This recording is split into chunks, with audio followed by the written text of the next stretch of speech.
Hi, I'm a FanFiction Critic, and this is what you do with a BA in English. Now, if history has taught us anything, it's that some pretty dramatic shit has happened in the past. Wars were fought, lives were lost, and damn it, it was just so dramatic.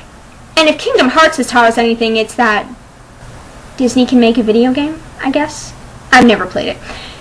You know exactly where I'm headed with this, don't you? Let's get to it then. Someone has written a tasteless and insipid piece of fan fiction, taking the characters from Kingdom Hearts and putting them in Nazi Germany. This author calls herself a variety of names, mostly Mika-chan and X famous X last X words X. And she calls her story, If I Was Your Nazi. It's an unfinished piece of garbage that basically takes a shit on Holocaust victims. Let's jump right in with the author's note. It's Mika-chan. I write so many chapters of World War II for roulette. This one just came to mind. No, I am not a Nazi, but I love learning about Nazi Germany. I have no idea why. I loved writing this first chapter and I hope you guys love reading it. Let the deadly tale begin. So, she loves to learn about Nazis, but she's not a Nazi. Well, since she loves to learn about them so much, I guess this story will at least be historically accurate. Oh, damn it.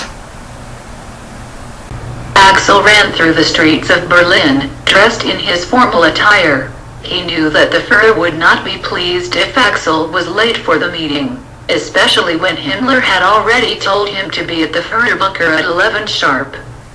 So Axel from Kingdom Hearts is a Nazi here. And Heinrich Himmler is in this story as well. And Hitler's headquarters are referred to as the Fuhrer Bunker. You do realize that Hitler had an actual above-ground meeting place at the beginning of the war. Oh, well, you know, this could take place at the end of the war. Maybe the Kingdom Hearts characters are bursting in to assassinate Hitler and all the Nazis. Yeah, and maybe hell will freeze over and rabid howler monkeys will shoot out my ass and pay for my college tuition. Axel and Himmler banter pointlessly, and it's revealed that Himmler is Axel's biological father.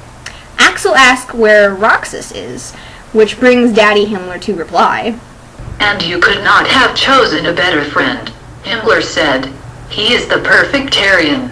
Himmler was referring to the perfect German, the Aryan. Anyone who was not Aryan, that is to say a blonde hair and blue eyes, was often looked down upon.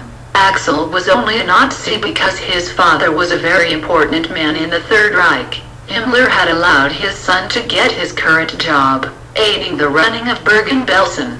Axel didn't really like the job, but he figured he should take anything he got. Oh my sweet Jesus in a jumpsuit. The characters from Kingdom Hearts are working at the same concentration camp where Anne Frank died. Well, at least Axel doesn't really like it, setting him up to be the reluctant hero of this story. And if he works in Bergen-Belsen, why is he in Berlin? Oh god, I don't know. So Axel goes to see Hitler and gives him a report. He opened the folder he was holding and read from the report. 2,000 Jews were admitted into Bergen-Belsen last week. Of that number, 948 men, 153 women, and 57 children were killed. Their bodies were burned in the crematoriums. Please excuse me while I go and cry for a little bit.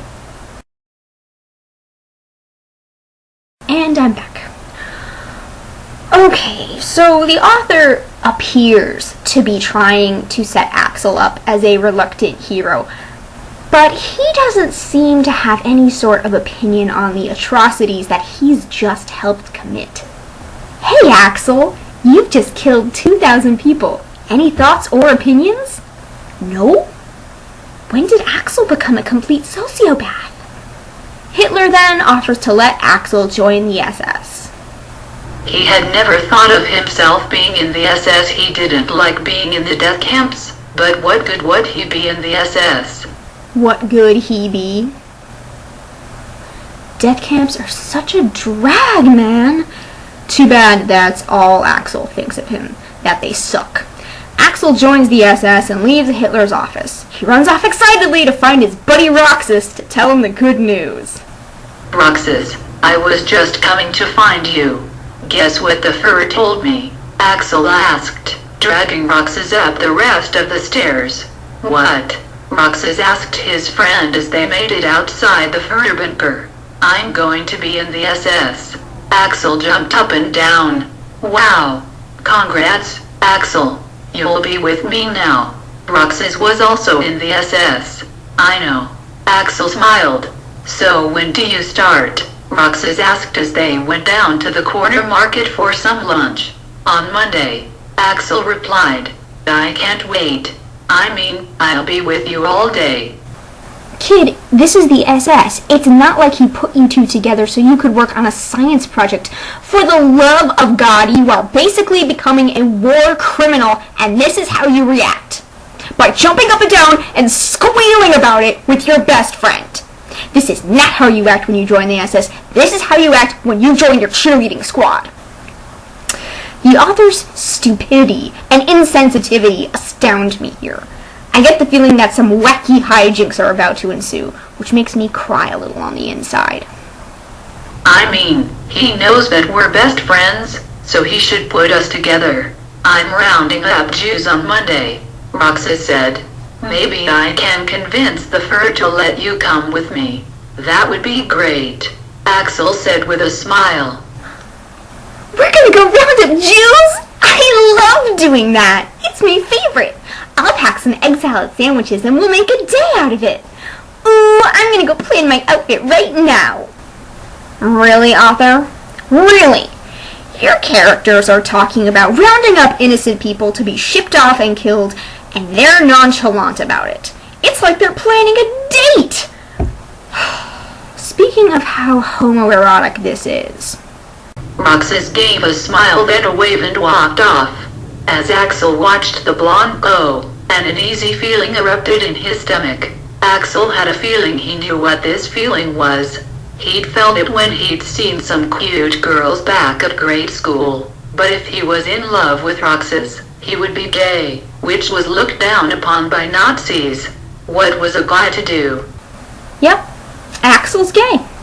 It's like Brokeback Mountain, but with Disney characters and Nazis. Later on, Axel goes to Roxas's house. Sometimes they read classic novels like Macbeth or Othello, but most of the time, the two played chess. Macbeth and Othello are not classic novels. They're Shakespearean plays. Get it right, damn it.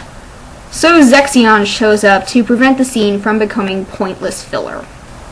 What's up, Zexi? Axel asked as he made his move. Is that any way to greet a fellow Nazi? Zexion reprimanded the redhead. We're off duty, you know, Roxas said, eye-scanning the chessboard.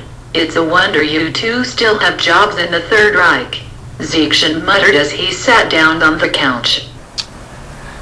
Okay, so when writing fan fiction, or any sort of fiction, if it takes place during the past, you need to make sure that your dialogue fits. Phrases like, what's up, are modern. They weren't used in the 40s when this story takes place. You know, for someone who loves learning about World War II, this author sure did get a lot wrong. So after this exchange of dialogue, Zexion leaves.